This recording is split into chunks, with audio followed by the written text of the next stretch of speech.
Tonight you are in Egypt. Not the Egypt of daylight, not the white glare on limestone, not the crowds pressing at the temple gate, not the heat that makes the air shake above the road. That Egypt belongs to the sun, and the sun is very nearly gone. Tonight you are here for the other Egypt, the one that only begins when the light goes out. You are standing in a narrow street of a small village, pressed into a desert valley on the west bank of the river. It is not a grand place. 2 rows of low houses, whitewashed in mud brick, leaning against the valley walls, and one dusty lane running between them from end to end. You could walk the whole village in the time it takes to finish a thought. The stone is still warm. It has been holding the day's heat since noon, and it will give it back slowly, all night, long after the air above it has turned cold. Somewhere behind a wall, a woman is banking a fire down to embers. The people who live here dig the tombs of kings. That is their work. Every morning they walk up over that ridge. You can see it there, black against the last of the light. And down the other side, into a valley you have heard of, even if you have never heard of this one. They cut into the rock by lamplight. They carve the walls. They paint what the walls are supposed to say. And then, in the evening, they come home. To this. To supper and beer, in a small dark room, and sleep. Tonight they are going to sleep on wooden headrests, under a sky with more stars in it than you have ever been allowed to see. So, dim the lights around you, or turn them off altogether, and let your room go as dark as this valley's about to go. Settle back, let your shoulders drop, let your breathing slow down to the pace of a place where nothing is urgent, and nothing has been urgent for 3,000 years. And if wandering through forgotten nights like this one is something you would like more of, if this is the kind of quiet you have been looking for, you might, very quietly, subscribe. Only if it truly helps your nights. There is no hurry here. There is never any hurry here. And before we begin, tell me where you are listening from tonight, and what hour it is, where you are. Leave it below in a word or two. I read every one before my own lamp burns out. Now, the Egyptians divided the night into 12 hours, and they gave every single one of them a name. But their hours were not like ours. They did not have 60 minutes each. They could not, because the Egyptians did not cut the night into equal pieces. They cut it into 12, whatever its length. So in the short nights of summer, an hour was a small thing, 45 minutes, gone almost before you noticed it. And in the long nights of winter, the same hour swelled to 75. The hour was not a fixed amount of time. The hour was whatever the sky said it was. And there was a second thing about those 12 hours, and it is stranger than the first. They were not only hours, they were places. Because when the sun went down, it did not stop existing. It went somewhere. It entered the Duat, the other country, the one beneath the world, and it began a journey. 12 regions, 12 hours, one for each hour of your night. And at the end of the 12th, if all had gone well, it would climb out of the eastern horizon and be morning. So while this village sleeps, something else is happening. Above them, below them, around them, a boat is moving through the dark. We are going to cross all 12, slowly.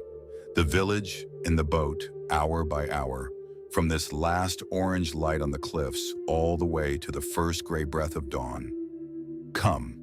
The men are coming back over the ridge. They come down in single file because the path is narrow. You hear them before you see them. The loose stones going out from under their feet and rattling away down the slope. And then the voices low, tired, the particular flat tone of men who have been talking to each other all day and have run out of new things to say. They have been in the valley since before dawn. They have been in it for 8 days because that is how the week works here. 8 days of work, 2 days of rest, and on the working days you do not come home at all. You sleep up there in huts on the coal, halfway between the village and the tombs, so as not to waste the walk. But this is the 8th day, so tonight they come down. I want you to look back up at that ridge for a moment, though, because there is something on it. Up on the saddle, the high notch between this valley and the royal one, the place the path goes over, there is a second village. Nobody lives there. Everybody lives there. It is a row of small huts, low, dry stone, roofed with whatever came to hand, strung out along the top of the pass, and for 8 days out of every 10, that is where these men sleep. Not here, up there, because the walk is long and the light is short, and nobody is going to spend 2 hours of daylight commuting to a tomb. That is the shape of a week in this village. 10 days, 8 of them working, and living, and eating, and sleeping up on the ridge, in a hut, in a row, with the same men you have been swinging a chisel next to since sunrise. And then 2 days off at home. So the men coming down that path tonight have not seen their houses in over a week, and the women coming out into the lane to watch them come down have run this place alone for 8 days and will run it alone again the day after tomorrow. And here is what I cannot get out of my head about that ridge.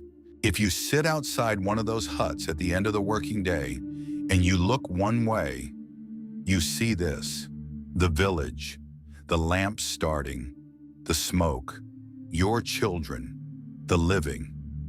And if you turn around and look the other way, you are looking down into the Valley of the Kings. Those men spent 8 days out of every 10 sitting on the line between the two, with the living on one side and the dead on the other, eating their bread in the middle. And they left things up there. That is the astonishing part.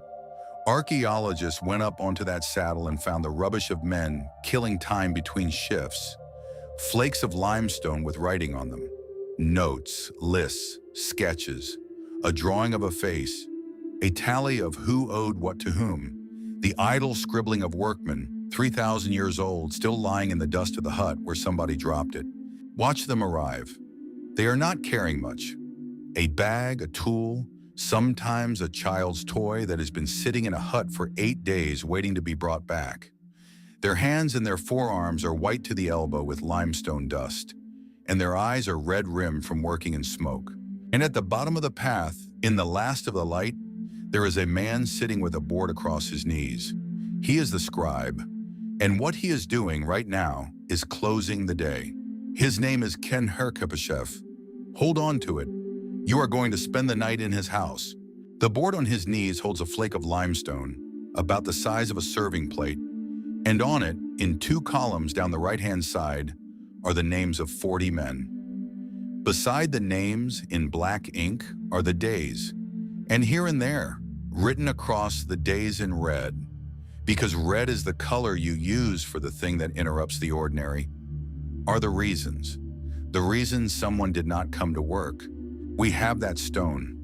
It is in London now in a case under glass, and it covers 280 days of 1 year in this village, and it is one of the most extraordinary documents to survive from the ancient world, not because it records a war, or a king, or a god, because it records that Seba was absent, and the reason written next to his name, in red, is a scorpion stung him, and that Hoenifer was absent 4 separate times, suffering with his eye, and that Neferabu was absent, embalming his brother, and that Henaku was absent, wrapping his mother, and that Ramos was absent, mourning his son, and that 17 times across that year, a man did not come to work because he was brewing beer. Horemwea, Amenacht, Hui, Sunero, Amenmos, Anui, Bukentuf, Naktamun, Merwaset, Passer, Kaimtir. 3,250 years ago, in a village in a desert valley, a man named Horemwea did not come in because he was making beer, and someone wrote it down in red, and it survived. That is who you are among tonight. The scribe finishes. He blows across the ink. You can see his breath move the dust on the stone. And he stands up, and he tucks the flake under his arm, and he walks into the village with everyone else, because he lives here too. And behind him, over the western cliffs, the sun goes down. And in the other country, the boat arrives at the first gate. This is the first hour of the night. In the Duat, the sun god has just crossed out of the world of the living, and the first thing that happens to him is not a battle, and it is not a trial. It is a welcome. There is a crowd waiting at the gate. Baboons, and if you have ever heard baboons at sunrise, you will understand why the Egyptians put them here, at the hinge of the day, as the creatures who greet the sun, and gods and the dead, standing in rows watching the boat come in. Nobody is afraid yet. Nothing is wrong yet. The boat has simply arrived the way the men have simply come down off the ridge, and the long crossing is beginning. It is worth saying who knew this story. Not many people. The book of the hidden chamber, the text we call the Duat, the account of what the sun does at night, was a royal text. It was not common knowledge. It was not sung in the street. It belonged in the tombs of kings where almost no one would ever see it, which was, of course, the point. But somebody had to put it there. Somebody had to stand on the scaffolding with a lamp and a brush and paint the 12 hours onto the wall, one register at a time, in the dark, in a sealed room, for a king who was not dead yet. Those were these men, the ones who just walked down that path with limestone dust on their arms. The people of this village are the only ordinary people in Egypt who know exactly what happens to the sun at night, because they are the ones who write it on the wall. So when the light goes out of this valley tonight, and 40 households lie down in the dark, they are not lying down in ignorance of what is passing over them. They know the route. They painted it. The light goes out of the valley quickly. There is no long English dusk here, no hour of blue. The sun drops behind the cliff, and the cliff simply takes it. And what is left is a sky going from orange to green to a deep dark blue. And it happens fast enough that you can watch it move. And one by one along the lane, the doorways start to glow. Come closer and look at one of these lamps, because it is almost certainly not what you are picturing.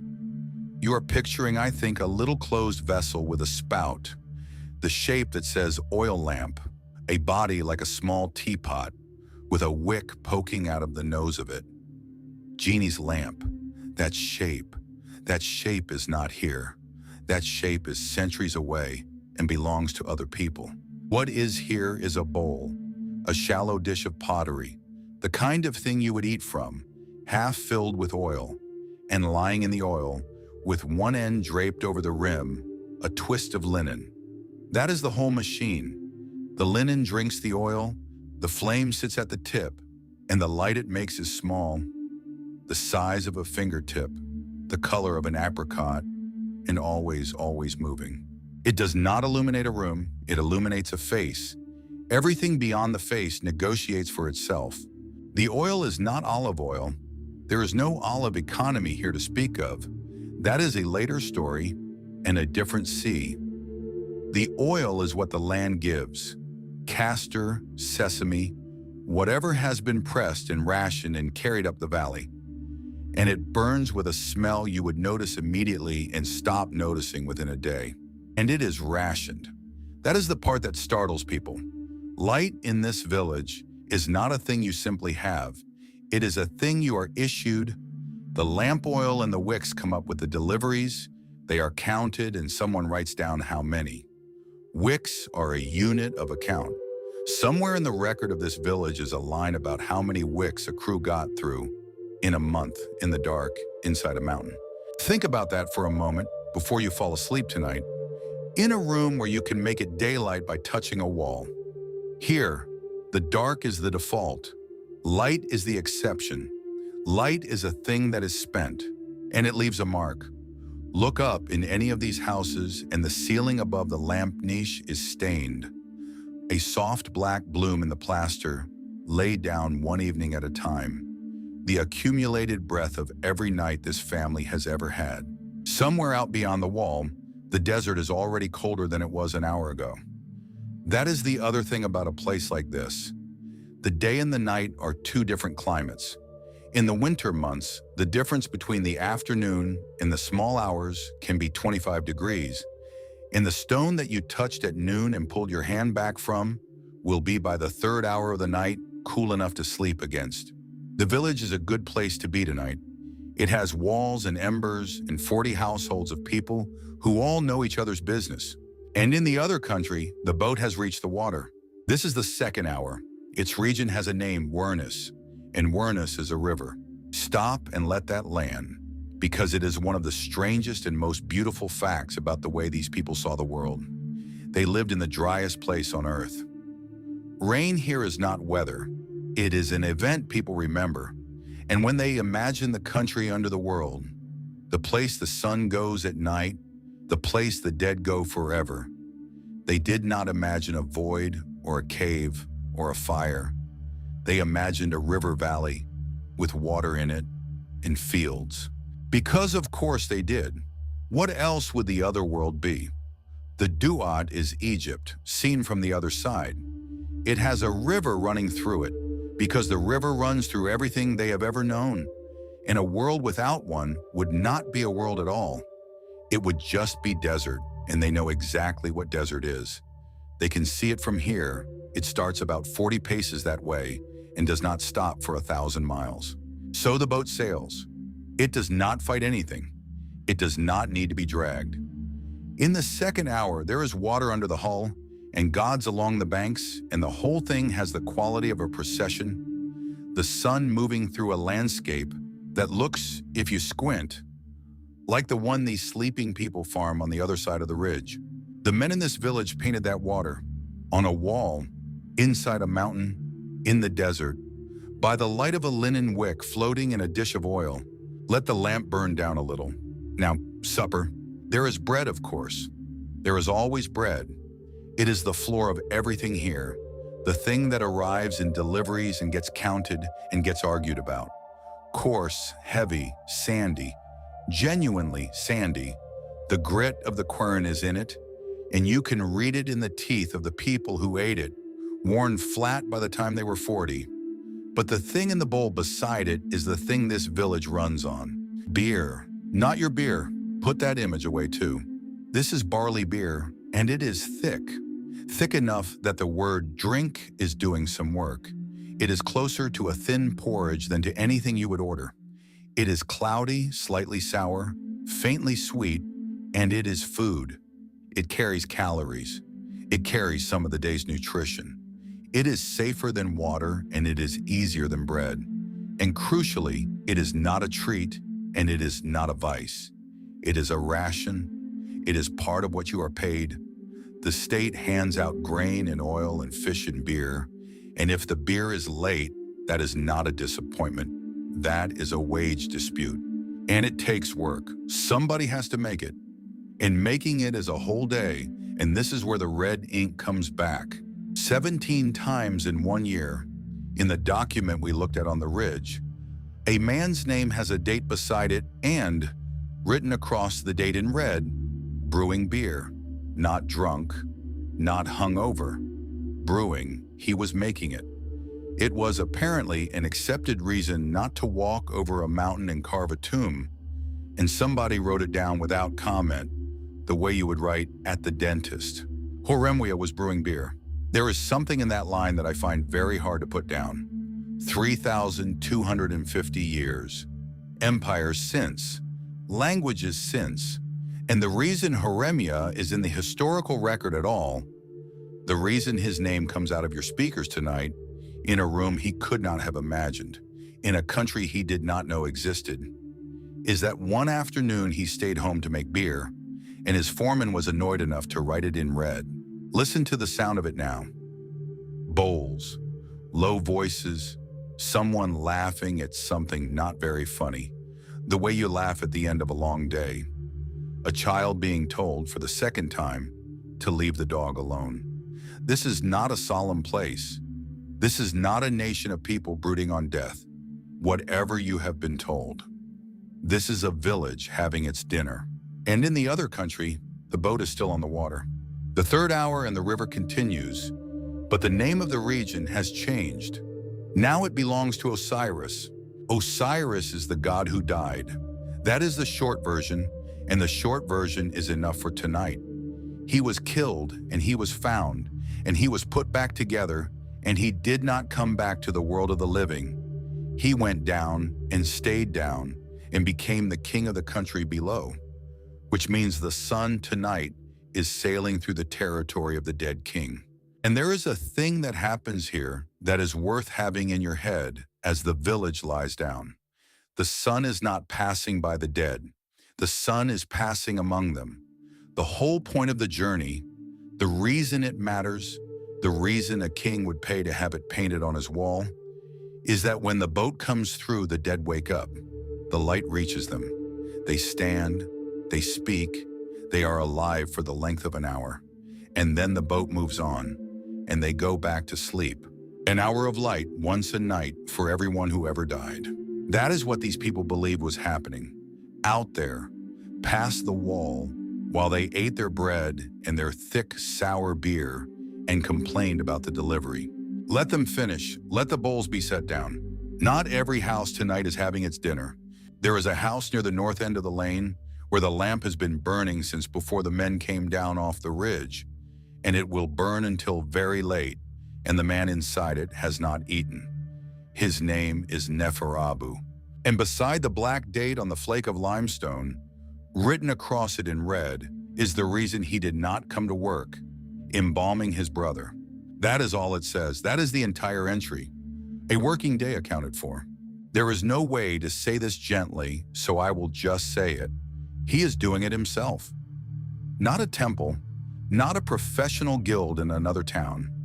Here in this village of people who make death for a living, who spend their working lives carving and painting the machinery of the afterlife for kings. The dead of their own households are handled at home, by hand, by family. The man who paints the resurrection of the sun for a pharaoh is, tonight, in a small room, wrapping his brother in linen. He will be at work in the morning. There is a delivery due. And in that same year, on that same stone, in that same red ink, Heneku was absent, wrapping his mother.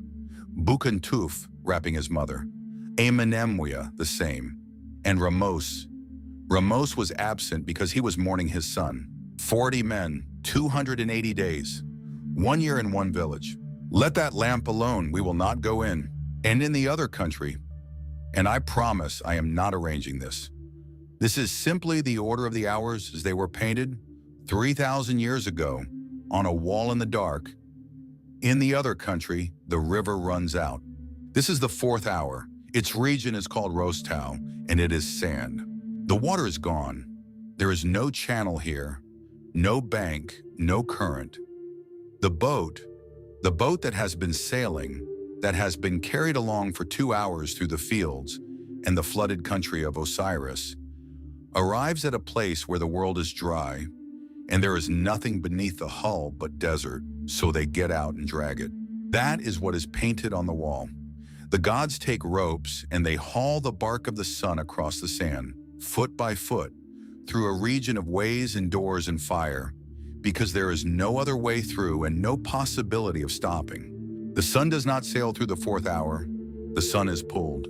I want you to hold those 2 rooms next to each other for a moment, because the Egyptians put them in the same hour, and I do not think that was an accident of drafting. Out there in the dark, the boat of the sun has lost its river and is being dragged across a desert by hand, because the alternative is that the morning does not happen. And in here, in this house, at the north end of the lane, by the light of 1 dish of oil, a man is wrapping his brother's body, because the alternative is that his brother does not go on. Both of them are doing the hardest work there is. Both of them are doing it in the dark. And both of them will be finished by morning, because they have to be. The 4th hour is the heaviest hour of the night. It is supposed to be. Breathe out, it passes. They always pass. There is 1 more lamp still burning on the lane, and it belongs to the scribe. Kenaher Kepeshef, the man who was sitting at the bottom of the path at sunset with a board across his knees, closing the day. Go in, he will not mind. He is not looking up. His house is the same shape as everyone else's. The same narrow front room, the same low door, the same stairs going up to the roof. But the contents are wrong, or rather, the contents are extraordinary. And nobody in the village would call them extraordinary because they have all seen them. He has books, rolls of papyrus, a working library in a workman's house in a desert village 3,200 years ago, copies of things, letters he kept, documents he had no professional reason to keep and kept anyway. He is a hoarder of writing, this man, and because he was, a small shelf of the ancient world survived into ours. And one of those rolls, one, is the reason we know what these people were afraid of at night. It is a dream book, not a book about dreams, a working reference, a list, a long column of entries, each one beginning the same way, over and over, with the mechanical patience of a lawyer. If a man sees himself in a dream, and then the dream, and then the verdict, good or bad, and then what it means. It is the oldest thing of its kind that we have, and it did not come from a temple library or a palace or a great city. It came from this house, on this lane, in this village. The people who dug the tombs of kings kept the dream book on the shelf, the way you would keep a dictionary.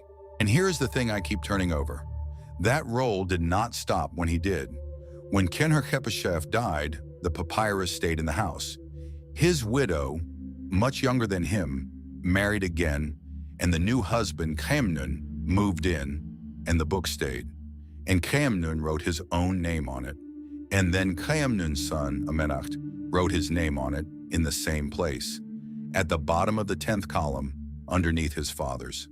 3 men, 1 roll, 1 household. You can still see all 3 names stacked where they signed the thing they had inherited. A book about sleep handed down through a family in a village where everyone slept badly, on stone. And on the floor beside the bed, because this is the last thing in the room I want you to see before we let the village go under, there is his headrest. We will come back to it. At dawn, we will come back to it, and I will tell you what is written on it. For now, just look at the shape, a curved crescent on a short column, cut from limestone, cool to the touch, and carved onto the base of it, squat and grinning and absolutely hideous, a small god with his tongue out. That is Bez. He is not there for decoration. He is there because the head that lies in this cradle is about to become defenseless, and Bes is what stands over the defenseless all night with a knife. Look at his face. None of our properly, because there is something wrong with it, and the wrongness is the whole point. He is looking at you. That does not happen. Egyptian figures do not look at you. Think of every Egyptian image you have ever seen. The head in profile, the eye drawn front on, but the face turned sideways. The whole population of that art walking past you forever in a procession that never once turns its head. It is the most recognizable convention in the history of pictures. Nobody in Egyptian art makes eye contact. Nobody. Bes does. He faces front, full face, both eyes staring straight out of the limestone at whatever is standing in the room. Because he is not in the picture, he is on duty. And now look at the rest of him and understand that every single thing about him is deliberate. He is a dwarf. He has the mane and the ears of a lion. His tongue is out. His legs are bowed. He is often holding a knife, and sometimes, and I love this, a tambourine, because noise is also a weapon, and a god who bangs a drum all night in your doorway is a god that things do not walk past. He is grotesque. He is loud. He is, by every standard the Egyptians applied to their own art, hideous. That is not a failure. That is the specification. And he is everywhere in this village, not in the temples. Bes has no great temple over the river, no priesthood, no festival, no state cult, no king kneeling in front of him. He does not get monuments, he gets bedrooms. He belongs to the head on the pillow, into women in labor, into children, into the dark hours in small rooms. The gods you have heard of are carved on the walls of things that were built to impress. Bes is on the furniture, and often standing beside him there is a hippopotamus, upright, on her hind legs, pregnant, heavily, with the arms of a woman in the back of a crocodile and the paws of a lion. And her name is Taweret, the Great One. And she is one of the most reassuring objects in the ancient world. Because think about what a hippopotamus is to a village on this river. It is not a cartoon. It is the animal that kills more people than the crocodile does. It is 2 tons of bad temper in brown water. And if you are on a boat and one comes up underneath you, that is the end of the story. And they took her, and they stood her up, and they put her in the nursery. That is the logic of this whole household, and I want you to have it before the lamp goes out. You do not defend the helpless with something beautiful. You defend them with something worse than whatever is coming. So over the bed of a sleeping man, there is a dwarf with his tongue out and a knife, and beside him the river's deadliest animal, standing up, pregnant, facing the door. Put the lamp out. And in the other country, the light is going out too. The 5th hour, and the boat has come to the strangest place on the whole route, the cavern of Sokar. This is the hidden chamber, the deep secret of the deep secret. Under a mound of sand, in a cave nobody sees into, is a god who was old before Osiris was old, a hawk-headed thing of the dead in the dark. And the sun passes over the top of him and does not quite reach him. That is the detail I want you to keep. In the 5th hour, the light does not get all the way in. There is a place in the night that even the sun only passes above, which is a fair description of the house we have just left. A man with a book about dreams, a stone pillow, and a small, ugly god to guard his head. And no light at all now, none, because the wick has been pinched out and the dark in that room is total. The village is under, all of it, 40 houses, now it gets deep. This is the middle, the lowest point, the hour the whole night is built around. Up on the roof, and they may well be up on the roof, on a night this warm, the houses have stairs and the stairs go somewhere, and it does not take much to imagine why. A family is lying on reed mats under the open sky. Their heads are on wood or on stone. It looks like an instrument of torture, and it is not. Sleep on your side, which is how they slept, and the headrest holds your skull off the mat, keeps your neck in a line, lets the air move underneath, keeps you off the ground where the things that bite live. A folded cloth over the crescent, and it is not cruel at all. It is a pillow that happens to be architecture. And above them, look up. You have to look up because this is the part you cannot get back. There is no light in the world. Not the street lights are off.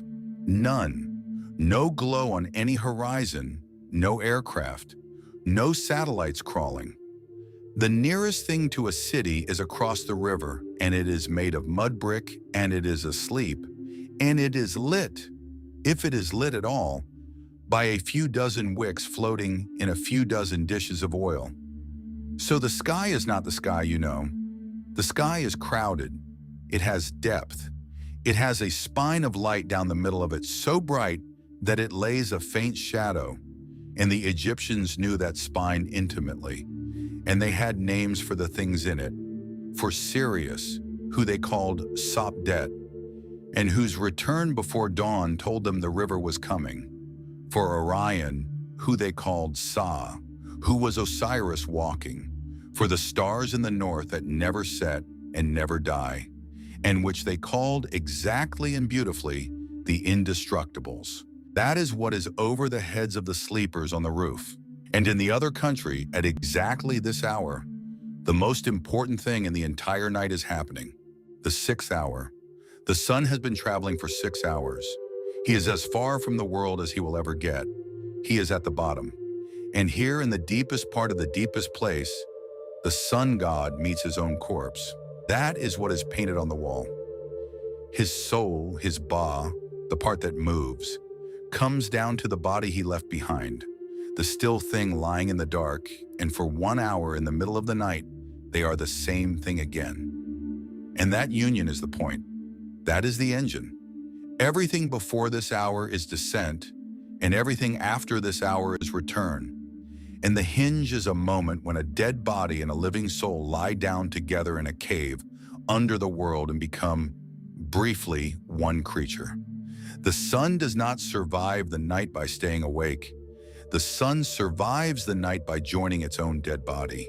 Now come back up to the roof, to the family on the mats with their heads on wood. Because the Egyptians thought sleep was the same door. When you sleep, you are not simply unconscious. You have gone somewhere. You have gone down into the same country the sun is crossing, the country where the dead live. And that is why dreams come from where they come from. A dream is not manufactured in your head. A dream is something you saw because for a few hours you were a visitor in the Duat, which means the book on the shelf downstairs is not a book of superstition. It is a field guide. It is the notes of people who have been there. If a man sees himself in a dream, and then, in one entry after another, the ordinary and impossible traffic of the night, seeing himself dead, that is good, it means a long life. Seeing his face in a mirror, bad. Eating hot meat, bad. Drinking warm beer, bad. And you can feel the man who wrote that one having had a night of it. And the ones that are bad are written in red. The same red as the reasons on the flake of limestone at the bottom of the ridge. Red for the thing that interrupts. Let the roll open a little further. There is no hurry. The household is asleep and the book is not going anywhere. If a man sees himself in a dream looking at a large cat, good. It means a large harvest is coming to him. If a man sees himself in a dream plunging into the river, good. It means he is cleansed of all evils. Sit with that one for a second. You go into the water in a dream, and you come out of the water in the morning, and everything you did wrong is gone. That is the entry. That is the whole of it. There is no penance and no priest. You simply dream the right dream, and it is over. And then, in red, if a man sees himself looking at his face in a mirror, bad. If a man sees his bed on fire, bad. If a man sees himself drinking warm beer, bad. Suffering is coming. Now with a mechanism, because there is one, and once you see it, you cannot unsee it. The reason a dream means what it means is very often that the word sounds like another word. That is it. That is the engine of the whole book. You dreamed of a thing, and the name of that thing rhymes with, or puns on, or leans against the name of some other thing. And that is the message. The dream is not a picture. The dream is a pun, which tells you something enormous about these people. And I think it is the most Egyptian idea in this entire night.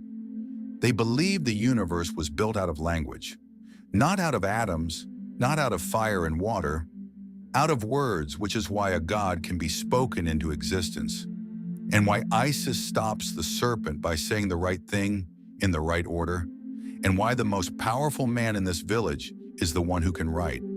If the world is made of words, then of course a dream about a cat is about a harvest, if the words are close enough. Of course it is. The universe rhymes. And that is why the book is in this house and not in a temple.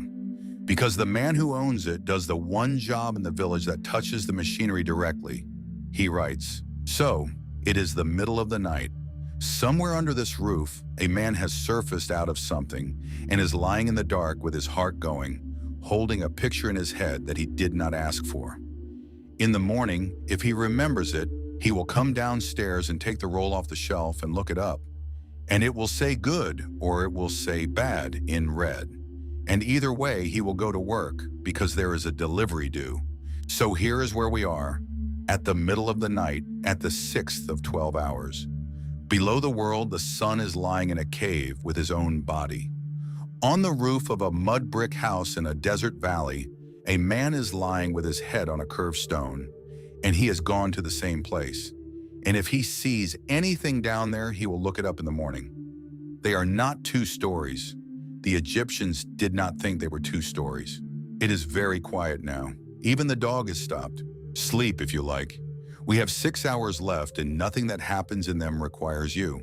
Except something wakes you, not a scream. Nothing like that. Voices out on the lane. At an hour when there should not be voices, a number of them. Men. And under the voices, a sound that is harder to place. Something hitting a wall. I have to be careful here. And I would rather be careful out loud than pretend. There is a document. It is a papyrus, and it is a list of accusations. And it was written by a man named Amenacht against a man named Paneb, who was the chief workman of this village, the foreman, the boss, the most powerful man on the lane. And among the things Amenacht says about him, theft, violence, worse, there is one line that says Paneb went to a gathering of people at night and beat them. And then, a few words later, that he climbed on top of the walls and threw bricks at people. That is a real line in a real document with a real reference. It is one of the very few times the ancient world tells us, specifically, that something happened here, after dark. But hold it loosely. Amenacht wanted Paneb's job. His father had been passed over for it in Paneb's favor. So this papyrus is not a police report.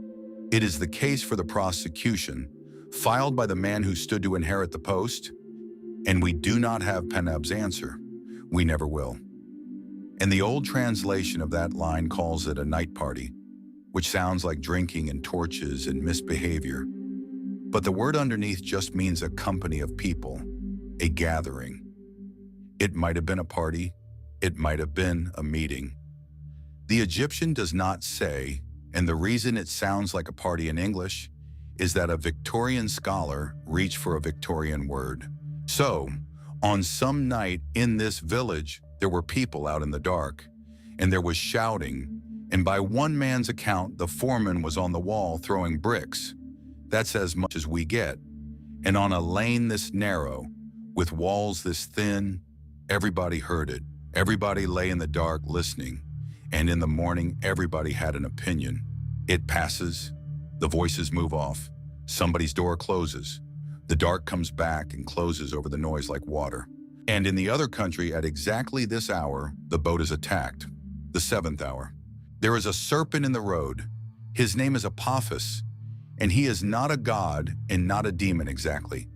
He is the thing that was there before anything was arranged, the appetite underneath the world. And what he wants is not power or worship or revenge. He wants it to stop, all of it. He wants the boat to not arrive, and he does it by drinking the river. That is the detail that gets me. He does not bite. He lies across the water and swallows it, so the boat has nothing to move on. And the sun that made everything, is stuck in the sand in the middle of the night with a snake in front of it. And what saves the morning is not force. It is a woman standing on the deck saying words. Isis is on the prow, and she speaks the right words in the right order. And the serpent is bound, and the water comes back, and the boat goes on. The night is saved by knowing the correct thing to say, which in a village where the most powerful object is a written word on a flake of stone is not a small idea. The serpent is not killed. That is the other thing. He is never killed. He is stopped tonight again, the way he was stopped last night and the way he will be stopped tomorrow, because he cannot be finished. He can only be handled every single night forever by people who know their business. The worst hour of the night is over. Both of them are over. Turn over. Let your head settle back into the curve of the stone. Someone gets up.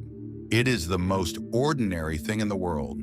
He is not sneaking. He is not afraid. He has simply been asleep for 4 hours, and his body has told him to go outside.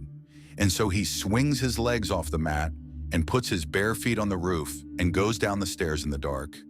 One hand on the wall, the way you do in your own house at 3 in the morning without turning anything on.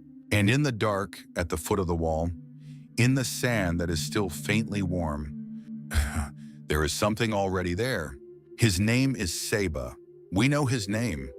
We know it because the next morning, at the bottom of the ridge, a man with a board across his knees wrote it down on a flake of limestone. And beside it, he wrote the date, the 4th month of the growing season, day 17. And across the date, in red, a scorpion stung him. That is the entry. 4 words, a working day accounted for. You should know that this was not exotic. This was Tuesday. The desert starts 40 paces from the last house, and the desert is full of them. and they come in at night into the warm sand at the base of the walls, into the corners of rooms, into a sandal left by a door. Everyone here has been stung or knows the person who was, which is exactly why this village is full of magic. Not magic as decoration, magic as the medicine cabinet. There are spells for this, real ones, written down, an entire genre of them. And the goddess you call on is Serket, who is herself a scorpion, because the principle is not that the scorpion is evil. The principle is that the thing that stings you is the thing that can be asked to stop. And so a lamp gets lit in the middle of the night in one house, and somebody who knows the words says them over a man's foot, and it will hurt for a day and a half, and he will be back at work by the end of the week. Listen though. Listen to what the village sounds like right now. There is a voice low from that house. There is someone else's door opening because they heard it.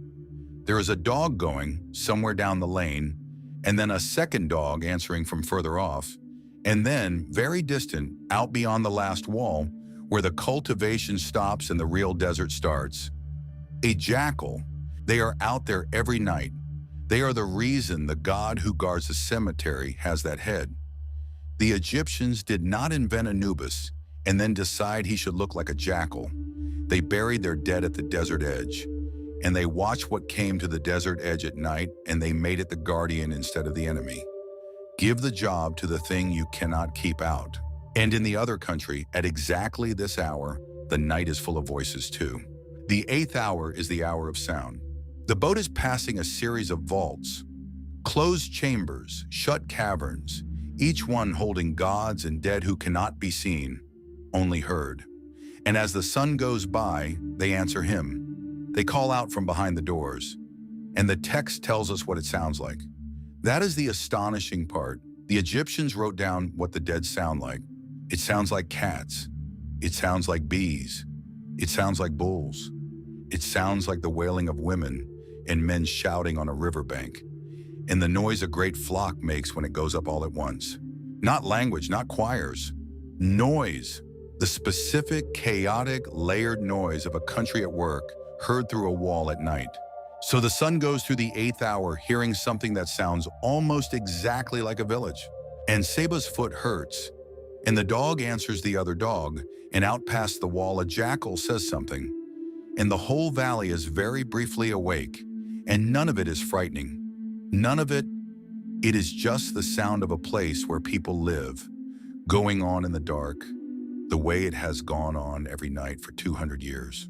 The lamp goes out again. He limps back up the stairs. 4 hours left. There is one man awake on purpose. Not the scribe, not the man with the foot. Somebody else sitting up on a roof with his back straight and his face turned north, and he is holding a piece of wood. He is measuring the night.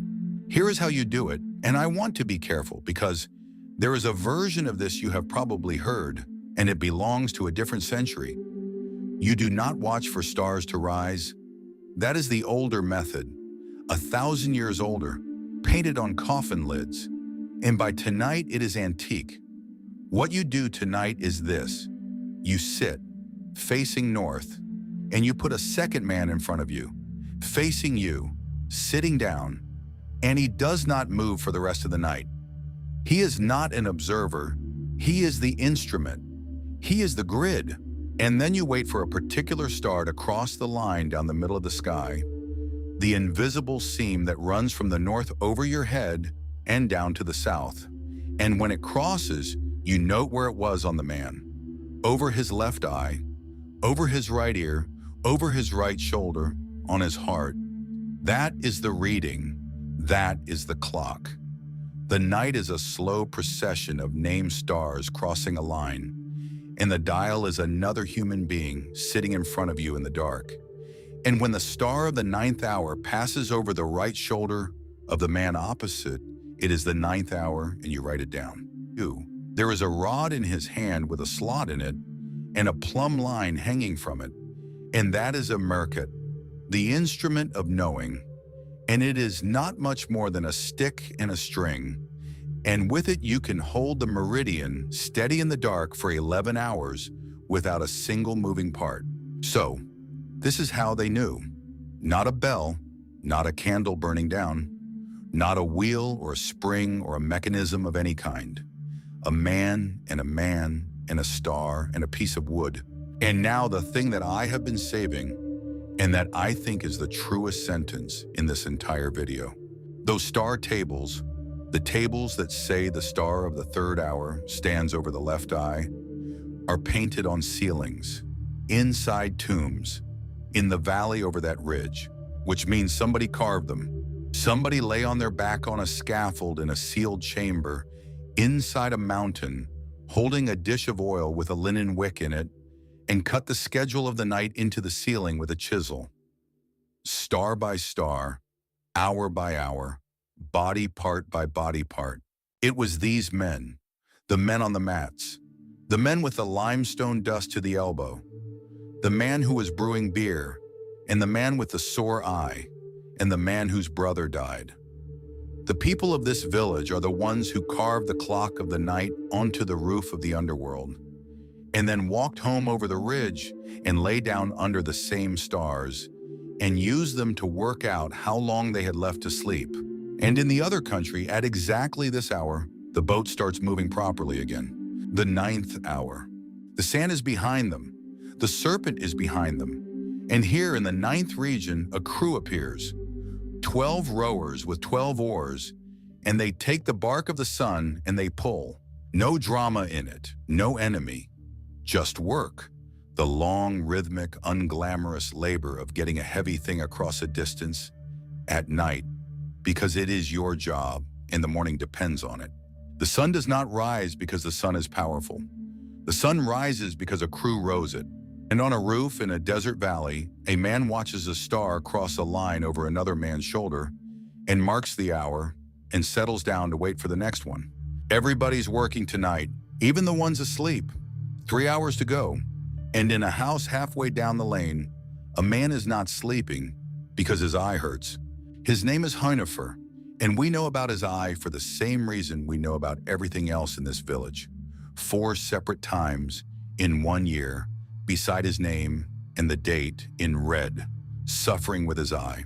4 times, not once. This is not an accident, this is a condition. This is a man who has something wrong with his eyes and has had it for a long time and will have it for the rest of his life. And of course he does. Look at what he does for a living. He spends his working days inside a rock, in the dark, with a lamp burning oil about 1 meter from his face, so there is smoke in the air the whole time and nowhere for it to go. He is cutting limestone, so there is dust. Fine, white, endless dust hanging in the lamplight, the stuff that whitens his forearms to the elbow. And on the walk home, there is the desert, and the wind off it, and the sand in it, and the flies. Eye disease in this country was not a misfortune. It was closer to a tax.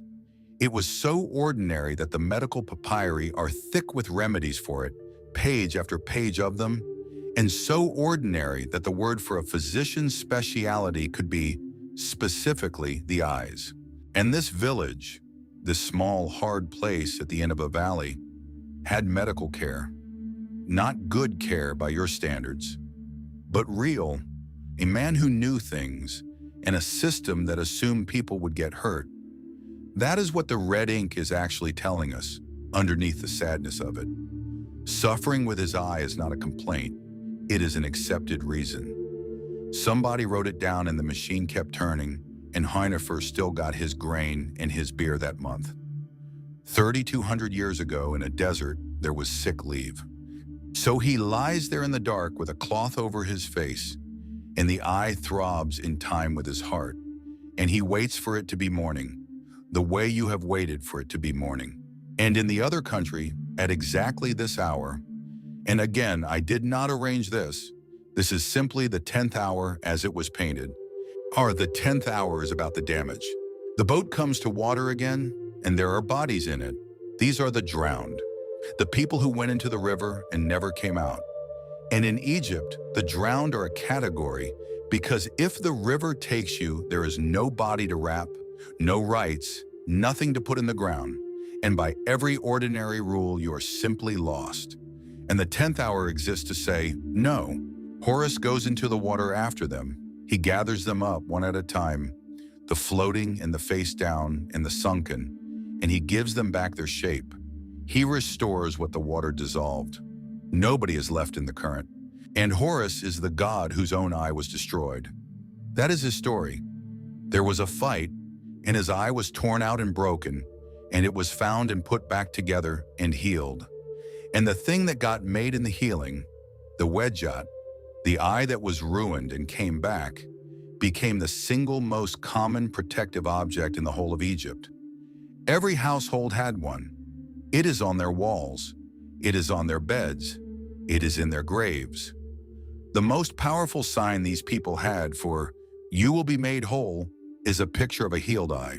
And halfway down the lane in the dark, a man with an eye that is hurt for years lies waiting for the light. He will be at work in the morning. There is a delivery due. 2 hours left. It gets lighter from here. Somebody is up. It is still fully dark. There is no line in the east yet. Nothing. The stars are exactly where they were. And in one house on the lane, a woman has got up and she is kneeling at the quern and she is grinding. This is the sound of the 11th hour, stone on stone. A long, slow, back and forth rasp from one house, then another, spreading down the village the way lamps spread down it at dusk, except now it is running the other way, toward the morning. Bread has to start before the light. That is simply the arithmetic of it. Grind, mix, prove, bake, and have it ready for men who leave in the dark. So the last hours of the night in this village belong to women at querns, and to the fire being coaxed back out of last night's embers with breath and a handful of dung, and to the first warm smell of the day arriving hours before the day does. And I have not told you enough about them, and this is the hour to do it, because this hour is theirs. Remember the ridge. 8 days out of every 10, the men are not here. They are up on that saddle in a hut with each other, which means that for 8 days out of every 10, this village is run by women. The grain, the water, the animals, the children, the disputes with the neighbors, the buying and the selling and the lending and the remembering of who owes what. 8 days at a time, every 10 days, for 200 years. That is not a footnote to this place. That is the operating condition of it. And a woman here could do something that would have been unthinkable to most of the women who came after her, across most of the world, for most of the next 3,000 years. She could own things in her own name, not her husband's. She could inherit. She could buy and sell property. She could lend at interest. She could go to court on her own account and be heard and win. And I want to tell you about one of them, and I want to be honest about the timing, because she is not in this village tonight. She is not born yet. What I am about to describe happens about 100 years after this particular night, on this particular lane. But it happens here, in these houses, and it starts in a room we have already been in. Her name is Naunakta. She was married very young to a man very much older than her, and the man was the scribe, Chenher Hippashef, the one asleep down the lane right now with his head in the curve of a stone. He died. She was still young, and she stayed in the house with the shelf and the letters he had no reason to keep and the roll about dreams. And she married again, a man called Kayemnun, and he moved into that house, and they had children, 8 of them, and one of the sons was named Amenak. And that is why the dream book exists.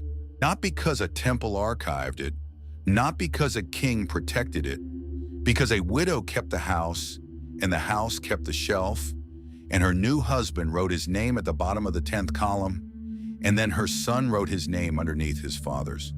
The oldest dream book in the world survived because a woman did not throw out her first husband's papers. And then, at the end of her life, old now, decades of this village behind her, Naunakte went to court, and she made a will, and it survives, and you can read it, and it is one of the most human documents to come out of the ancient world, because what she does in it is go through her children one by one and say who looked after her. Some of them had, Some of them had fed her and cared for her and been there in the years when she needed them, and some of them had not. And so she divides her property, which is hers, which the law says is hers, and to the ones who cared for her, she gives it, and to the ones who did not, she gives nothing. And she says why out loud in front of the court, and a scribe writes it down. 3,000 years ago, in a village with no water in it, an old woman stood up in front of the authorities and disinherited the children who had not visited. That is who is at the quern tonight, not her. Some other woman in the dark, grinding, an hour before the light. But that is the kind of person this village made. And there is one more thing arriving. Listen at the north end of the lane, hooves, small ones, and a man's voice, tired, telling a donkey to keep going. This is the most important arrival in the village, and it happens every day in the dark, and nobody who lives here thinks it is remarkable at all. Because here's the fact about this place that you have to hold on to. At the end of the night, if you hold on to nothing else, none, there is no well, there is no spring, there is no river within an hour's walk. This village sits in a dry fold of desert, on rock, and everything that anyone here drinks, every mouthful, every pot, every wash, every barley beer that a man stayed home to brew, was carried up on donkeys and jars, by men whose entire job was to bring water to a place where there is none, up a path in the dark. So it would be there when the village woke, and it went into a single great communal tank at the edge of the settlement. And that tank was the reason this place could exist at all. Not the tombs, not the king. The tank. 200 years of continuous habitation in a valley with no water in it, because every single day somebody walked it in. That is the ordinary miracle that this whole night has been resting on. The kings are over that ridge, in the dark, inside the rock, with their painted ceilings and their 12-hour maps of eternity. And the reason the men who painted them were alive to paint them is that a man with a donkey came up a path before dawn, and in the other country, at exactly this hour, they are getting ready too. The 11th hour is preparation. The boat is close now. The worst is finished, the rowers have done their work, and this region is given over to the business of making the morning ready, because the morning does not simply happen in this way of seeing things. The morning is produced, it is assembled by hand every night by workers in the dark. There are pits of fire here, and things being finished off in them, and there is a goddess in this hour whose name means, more or less, the one who prepares the time. Somebody has to make the hour. Somebody has to grind the grain. It is the same idea. The East is not lighter yet, but everything in both countries is now pointed at it. Almost there. Stay with me for one more hour, or don't, and let it happen without you. That is allowed. That is, in fact, the whole point. There, along the top of the eastern cliffs, not a color yet, just a difference. The place where the rock stops and the sky starts has become findable again. An hour ago, you could not have told me where the horizon was. Now you can. The stars over the village are going out from the bottom up.